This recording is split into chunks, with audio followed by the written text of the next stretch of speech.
So, yeah, I'm very bad with the mic, but okay. After a universe of single cells and spatial transcriptomics and everything, I'll bring you back to bulk. So that's my plan for today. Uh, I'm at the Northeastern University at the Institute for Experiential AI. I am pretty much at the, how would I say, grad student level for computational biology. We started it a couple of years back. But at my lab, that's neural dynamics, we mostly look at machine learning and the natural sciences, and computational biology is approximately 50% of our work. So, and it's growing in fraction and in degree. So I have a circuitous history, but let's say I'll keep that for later. The main question I want to ask today is, what is the mapping between the structural binding of RNA binding proteins to premature mRNA and their functional relationship to alternative splicing? And this is what we are trying to see. It's very focused on functional and not on structural. So that's what we want to see. To start with, splicing, okay, this is biology 101, but essentially it's a combinatorial thing. But again, it's not just combinatorial, it has a directionality. It's introns and exons, introns being spliced out, exons being retained, but in a certain order, and that basically drives proteome diversity. And this is 101. However, there is a lot of logic going behind it, and the lot of logic that I imply is not only on the cis, it's also on the trans. So there's RNA binding proteins which come in as regulatory elements. They bind to different sites at different places, and there's nothing that we know about, almost nothing that we know about how things work out there. Because introns which are spliced out are not really useless pieces of code that are spliced out. They are really useful pieces of code necessary for the regulatory mechanism. So in addition to constitutive splicing, you also have alternative splicing. One example would be a skipped exon, where an exon is either retained or not, and that's done at a certain fraction. And what that fraction will be depends very much on the local RBP binding, and the local is the key here.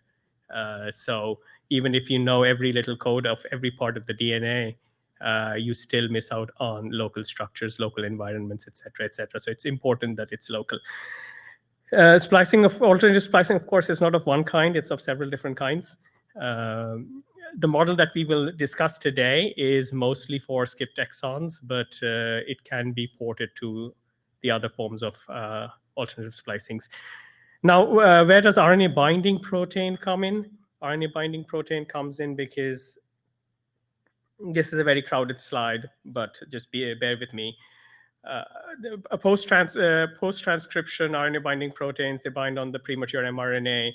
They regulate how the spliceosome actually goes through the mRNA which is being transcribed, and then decides which exons are retained or not.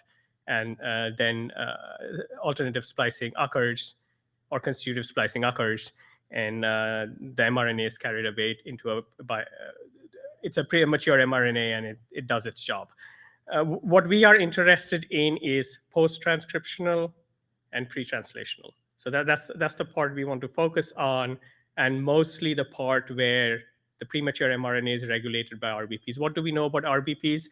There's over 1,000 RBPs, ballpark number 1,300, 1,400 RBPs. Not everything is known about all of them. Some of them are very well studied, some of them are not. Ballpark numbers about 100 and few, or a couple of hundred are well known. Their binding motifs are known. What they do are known. There's been estimates that there's about 100 which participate in alternative splicing, but again, these are all ballpark numbers, and their exact function as splice enhancers or splice suppressors, all of these are not well defined. Also, RBP binding is extremely positional, so it might work as an enhancer when it binds in some place, and as a suppressor when it binds somewhere else.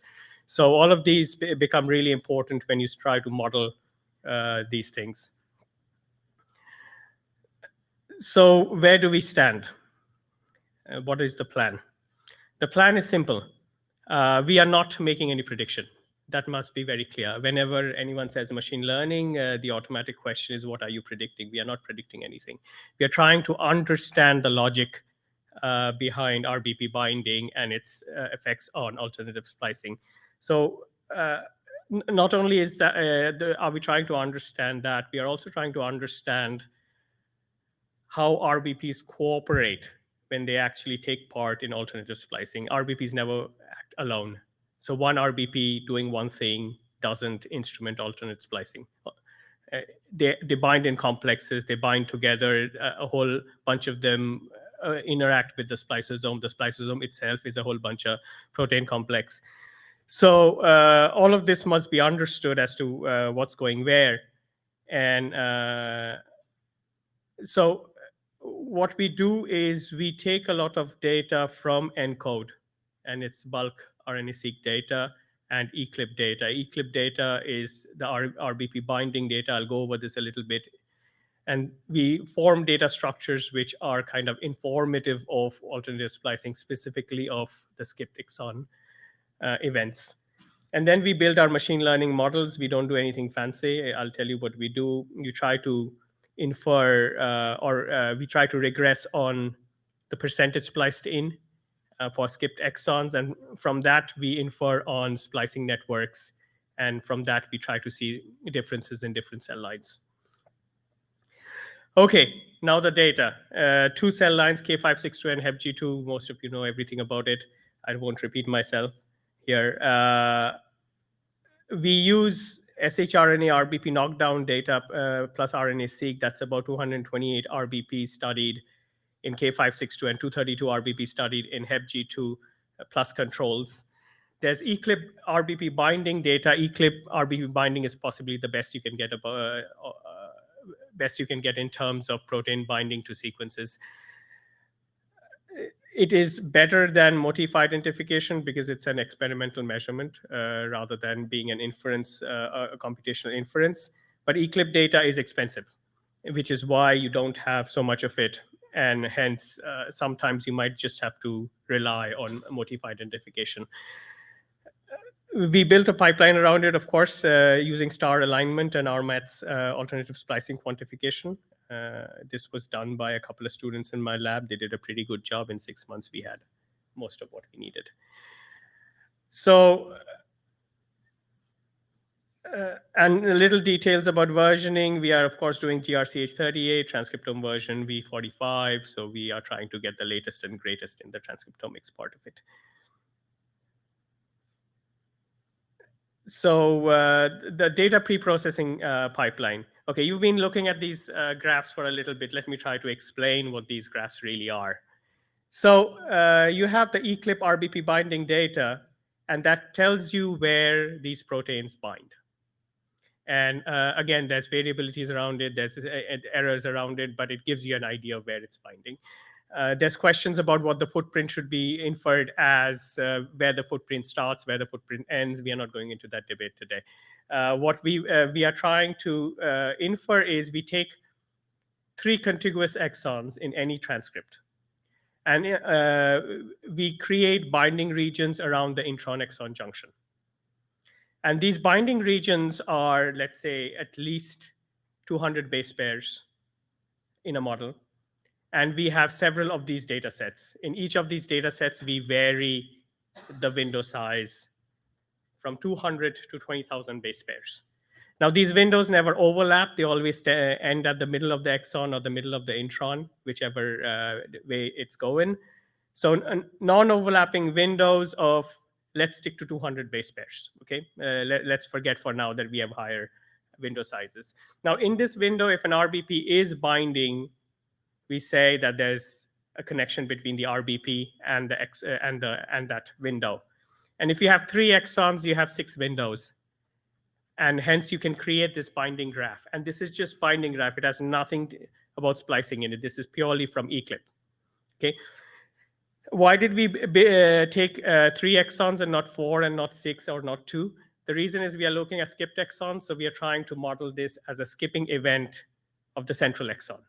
So there's 2 of its neighbors and the central exon. Everyone knows splicing occurs in a certain direction while being transcribed. And oftentimes, the spliceosome assembles even before the 3rd exon is transcribed, has been transcribed. So this is not a perfect model, but it assumes that the spliceosome goes from the left to the right. Yes, we take strandedness into consideration. Now, if you try to knock down an RBP, you will basically knock down one of the proteins and you will knock down one of the edges, right? So those blue boxes are proteins, the black edges are just a representation of the binding itself. And hence you get the knockdown graph. And this is done in silico, meaning that we build the graph from the control sample. And there in eClip, there is no knockdown sample. There is just one control sample and control within quotes. Let's leave it at that. And so when we try to create these knockdown graphs, we just basically knock down any RBP that has a knockdown experiment in the shRNA knockdown data. So doing this trick, what do we get? We get about 2 to 2.5 million graphs in K562 and in similar numbers in HepG2, of which about 500,000 come from control and the rest come from knockdown. And as you see, we paid very good attention to three things. Firstly, that splicing is extremely local. So we are taking only local RBP binding into consideration. This is functionally relevant for splicing because the middle exon is the one which is being spliced in or out, included or not. And this is a sequence agnostic representation. Why is it sequence agnostic? Because we don't retain the identity of the exon at all. So once we are done creating the graphs, we remove the identities of the exons. All that matters is the pattern in which the RBP binds. Why are we doing this? Again, I repeat, we are not predicting anything. We are trying to understand the RBP logic. So we remove anything that's in the sequence. So once we have created this, then what do we do? To each of these graphs, we assign an alternative splicing quantification in terms of percentage spliced in. And that we get from the shRNA knockdown data. Because from the RNA-seq data, we can actually compute what the corresponding percentage spliced in is. Once we have that, we pass it through a machine learning algorithm. We predict, we regress on splicing predictions. And that's all that I'll discuss today. The results still there. But from there, what we can do is we can calculate Shapley values. I'll explain what Shapley values is, although many of you know that. And from using the Shapley values, we build these RBP splicing networks. These are functional networks because these actually have the functional annotations in there because Shapley values are representation of splicing. And from there, we can infer differences in the cell lines themselves. So, okay, this is just the details of the models. We have a linear model going and also a boosted decision tree. And I've already told you about the feature set is essentially a vector of RBP binding. It's very sparse. So from the linear model, what do we get?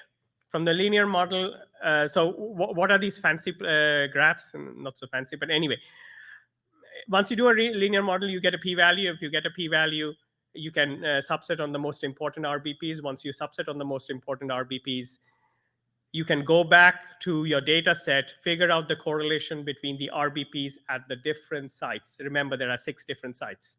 You can figure out the correlation of the RBPs between the 6 different sites and make a correlation graph. And this is what it is. Multiple edges just imply that there is correlations across multiple sites between 2 RBPs. And as you see, there are common clusters even at this level between the 2 cell lines. However, most of the clusters are quite different.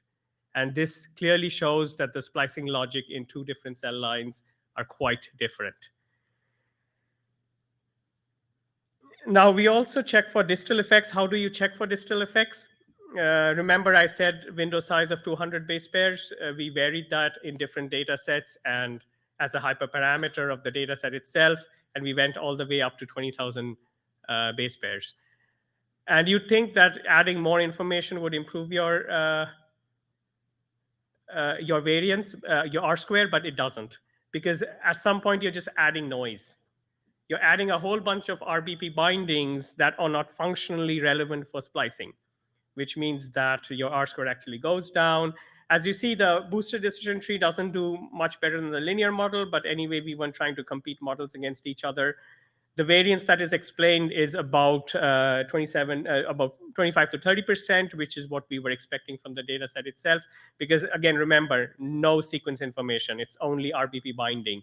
And what we are quantifying is how much of RBP binding actually tells us about alternative splicing. So given all of that, a quick overview of Shapley values, cooperative game theory, very straightforward. Three people play together, they win something. How do we fairly attribute it to each of them? And how do you do it? You play all combinations of the games, you see how much each wins in each combination of the game, marginalize it, you get your most important player. And if you translate this into machine learning, you get your most important variable if you can make a prediction. You do not know the rules of the game, so the machine learning algorithm is the characteristic function. It tells you the rules of the game. That's why we do Shapley values. And what do we see from here? If we compare the K562 on the top and the HepG2 on the bottom, then you see that the importance of RBPs at each site differs. And not only that, some of them are enhancers and some of them are suppressors. This is a global overview. This is not for specific splicing events. This is the global Shapley value. And you can clearly see that our RBPs have specific roles in different sites according to the Shapley value, if we believe the Shapley value, of course. Now we can go in deep and ask ourselves, what does each RBP do? And as you clearly see, if you look at the spliceosomal cycle, the construction of the spliceosome itself, there are certain RBPs that take part in the spliceosomal cycle, and they are important RBPs in this analysis. This is sort of a validation that we are not going crazy with the analysis, because this is basically the first time we are ever doing it. But this gives us a good confidence that the Shapley values actually give us functional annotations. Next step is to use them to build networks. So we are trying to build better models, use more data, make them real graphs, use graph neural networks, tie them to sequence models separately, large language models, and then enhance the predictions. But this is future work. Thank you very much. As I said, the key to extracting phenotypic signatures lies in the splicing mechanism, and RBPs play a very important role there. This is the group that works on this. Right-hand side are students, left-hand sides are not students, were students. And important announcement to the wrong group, but maybe you can pass it amongst friends. We are hiring someone for machine learning with protein evolution in my group. So thank you very much. And questions, please.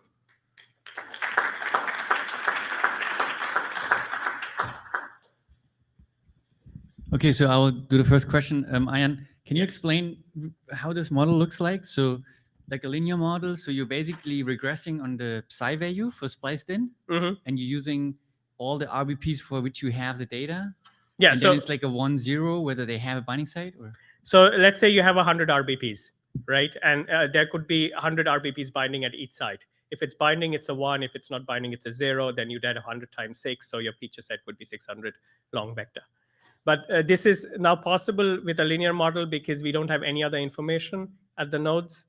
Now, if you add RBP expression levels, if you add, let's say, distance of the binding from the intron-exon junction and all of those information in there, you can no longer do a linear model. If you also put other information on the other side of the graph at the exon end, it becomes a bipartite graph. At that point, you'll have to use a graph neural network. You can't really regress using a linear model anymore.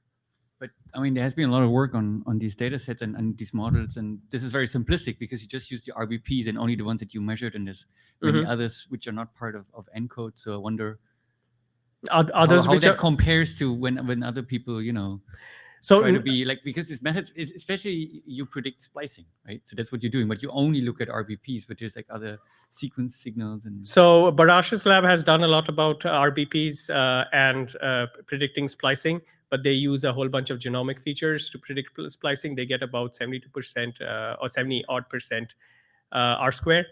But all of that incorporates many other information other than just the RBP binding. As I said, I mean, our goal isn't to build the best splicing predictor. Our goal is to understand RBP cooperativity.